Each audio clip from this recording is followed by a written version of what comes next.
What up, fam? Do you love Apple computers but not quite sure which one is best for you? Then pop into iJustine's virtual Mac Depot. Yeah, look, that's Justine right there. She's got old Macs, new Macs, big Macs, small Macs. She's even got a Mac for your freaking dog, man. Oh, good boy. Looking for a new iPhone? Boom. Need some accessories? Duh. Plus, we now have the all-new lineup of 2020 Macs featuring Apple's very own M1 chip. Super cool, dude. So don't wait. Come visit iJustine's virtual Mac Depot today. You'll be glad you did, and so will Justine, because she's very lonely.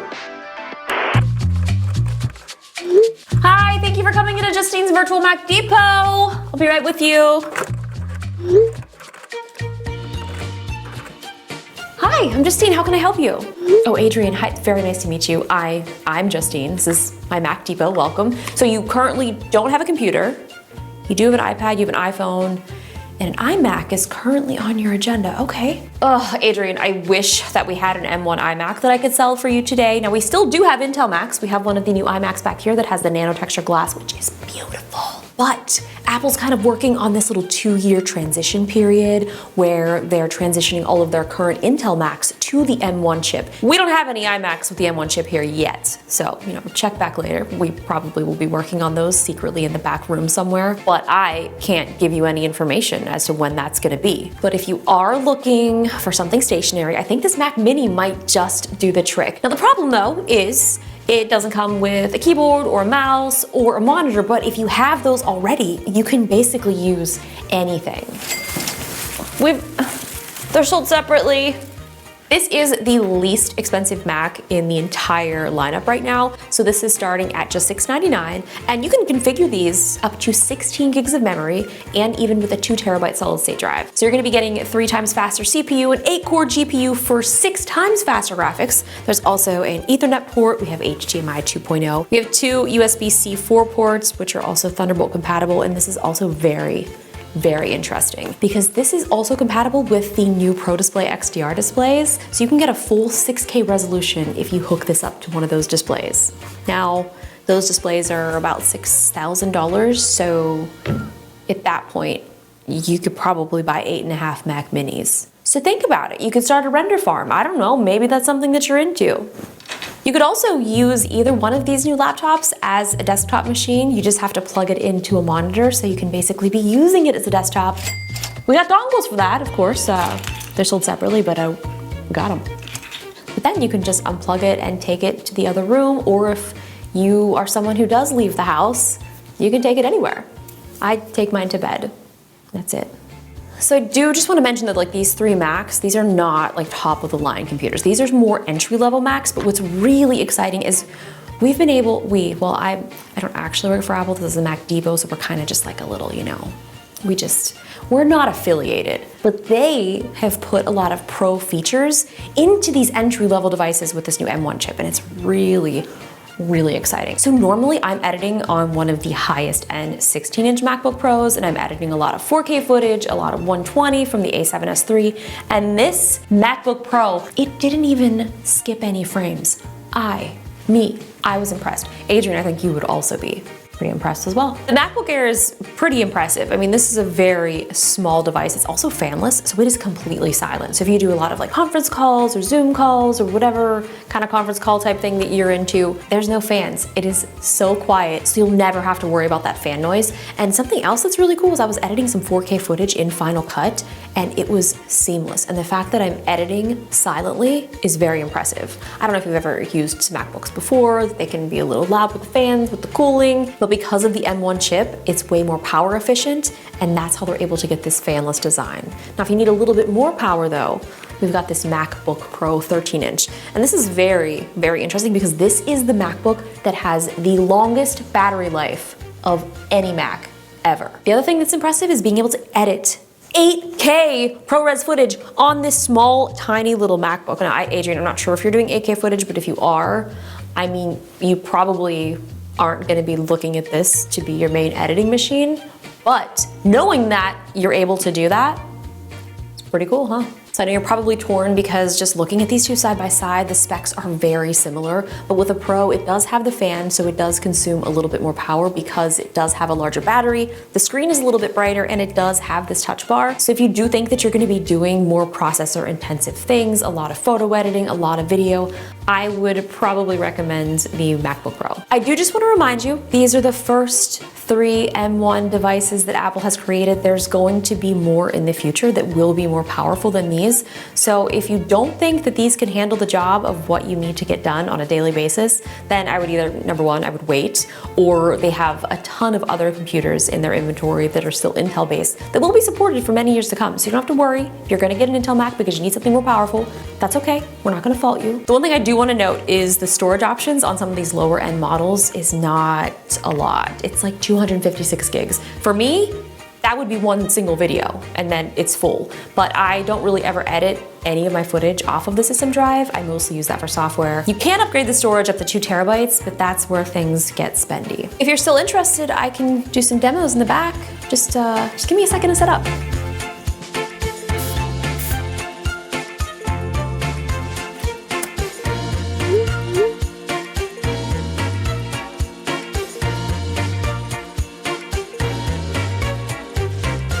So the first demo that I'd like to show you is instant on. I completely shut this computer down, it's off. Now watch, this is pretty cool.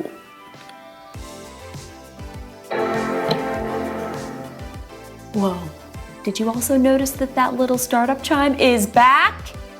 For our first test, let's open up Final Cut and I will try to edit some 8K footage and let's see how that works out. The thing that I've really loved a lot is how quickly this opens. Like the apps are super snappy. Look how quick this opens. Final Cut. We just open up a library. Instant. It really is almost instant. This has some 8K footage already in it. I'm just gonna select all of this. I mean, look how quickly I'm editing. I'm moving all of these 8K clips all around. This is all 8K ProRes, just for the record.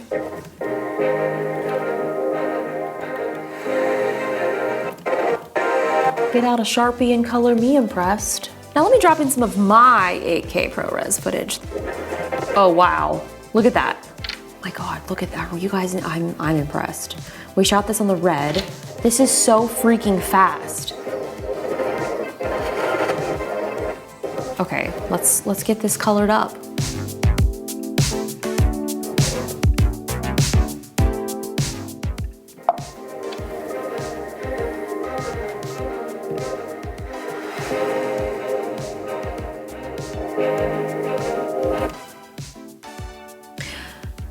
All right, so that was some 8K red ProRes converted footage. Now here's a raw clip right from the Sony a7S III. This is shot in 120, 10-bit.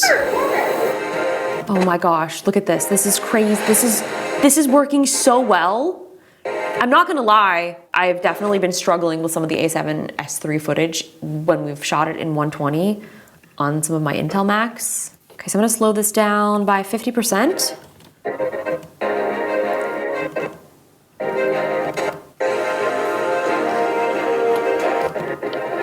This is running so well. So we're playing right now at better performance. So let's click better quality and we're gonna start this from the beginning.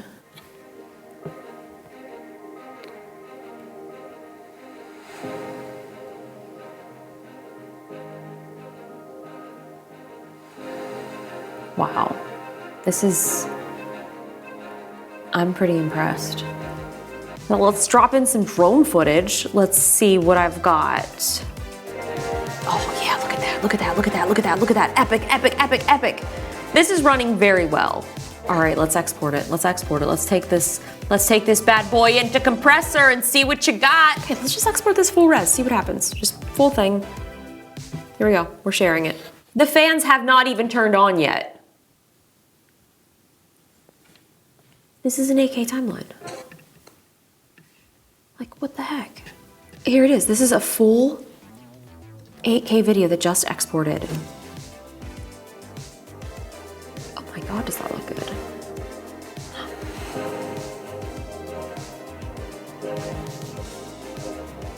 We'll see another demo? Okay. Let's show you how quick things open up, Lightroom.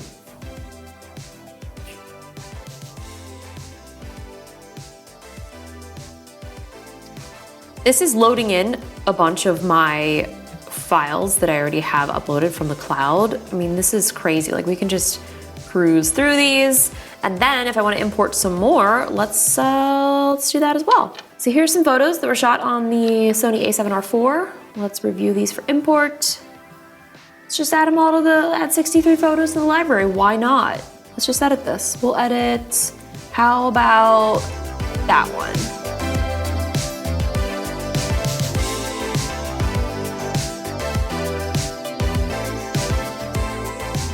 Let's maybe just click and edit this in Photoshop, because usually this takes a little while to just sort of, you know, pop over into Photoshop from Lightroom. So we'll see how quick this is. And that was surprisingly also quite quick. Yeah, but here's my photo that I edited in Lightroom, brought into Photoshop. Another demo that I'd like to show you, this is in Affinity Publisher, and this is super impressive. I could not believe what I witnessed. So we've got this really cool vector image here. Now we're gonna zoom in. We're at 200% right now. Looks cool. Okay, 300, 400, 500%. All right, things are looking good. Everything looks very nice and smooth. Let's keep going, shall we? We're gonna zoom into this toy shop. We are now 2,400%. Okay, 3,800. Oh, look at this suitcase. Oh, hold on a second, we're gonna keep going. Oh, there's a picture on the suitcase. Let's see what's on the picture. Oh, look, another town. Should we keep zooming? Oh, we are now inside of the picture on the suitcase. Look at this. Look at, we're so, I can't even read this number. How zoomed in we are. We're like 136 million times zoomed into this. You want it? Here we go.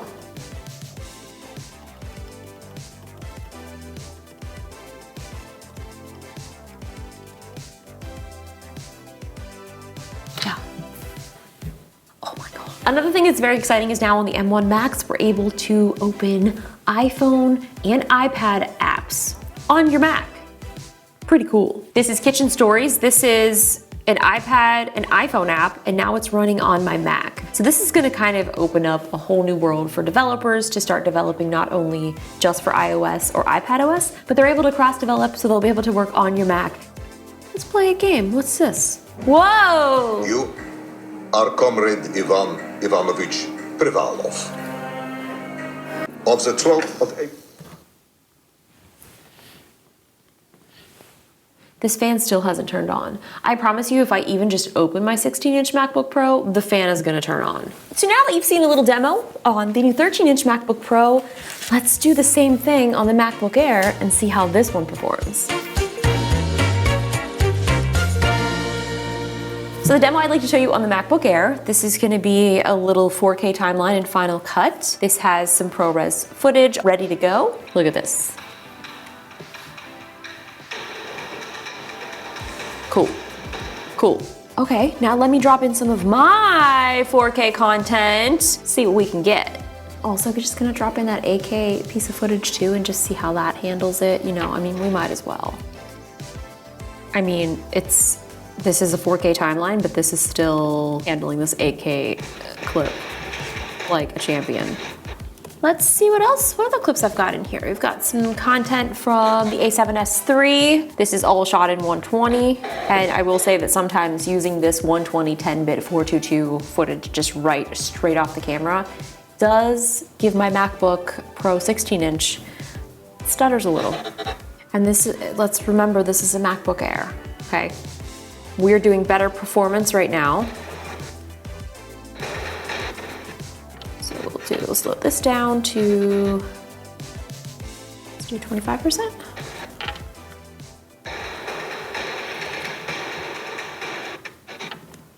And do this also to 25. Should I try opening the 8K timeline and just see what happens? We might as well, right?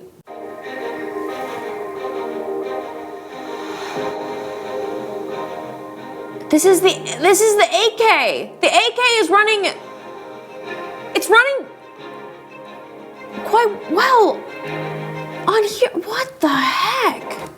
Look at this.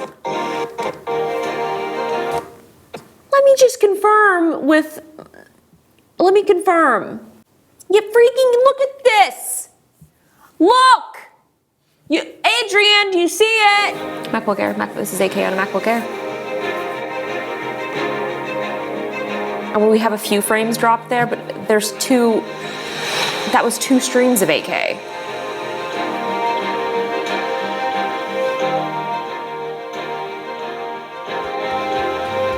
Let's set up the Mac Mini so I can give you a demo of that.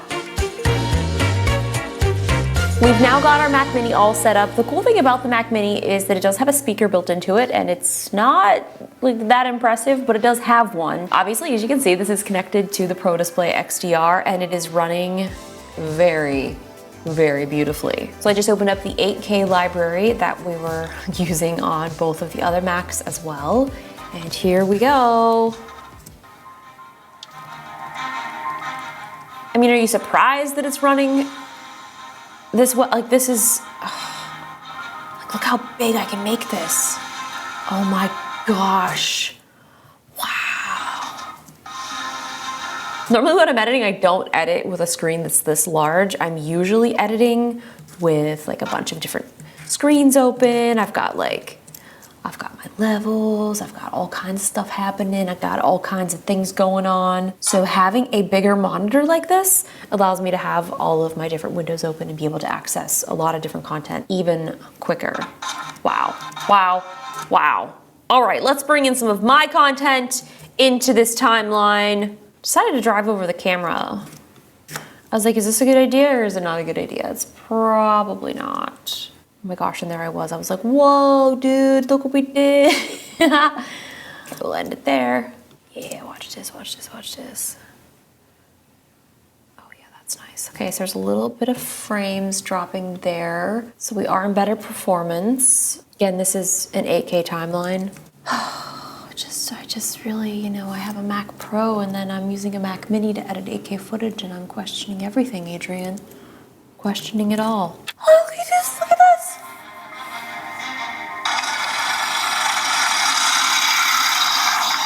Wow. Okay, I probably should have turned the audio off, but.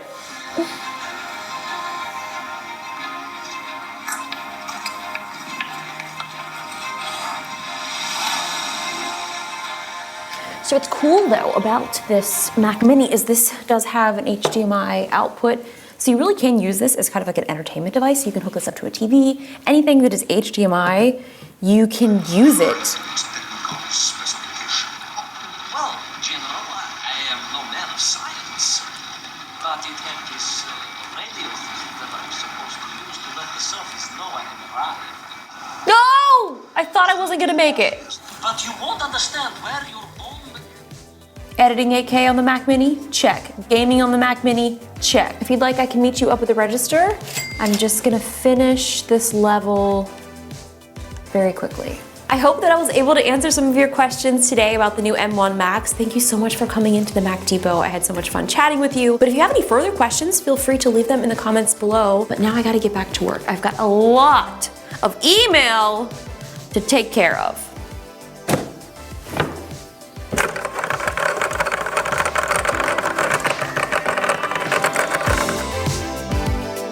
Okay, I'm gonna get out of the tree. And then pop up.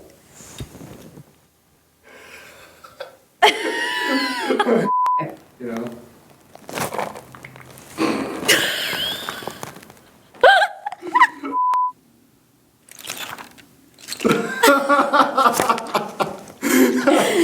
Oh, shit. Lower. And then, yeah.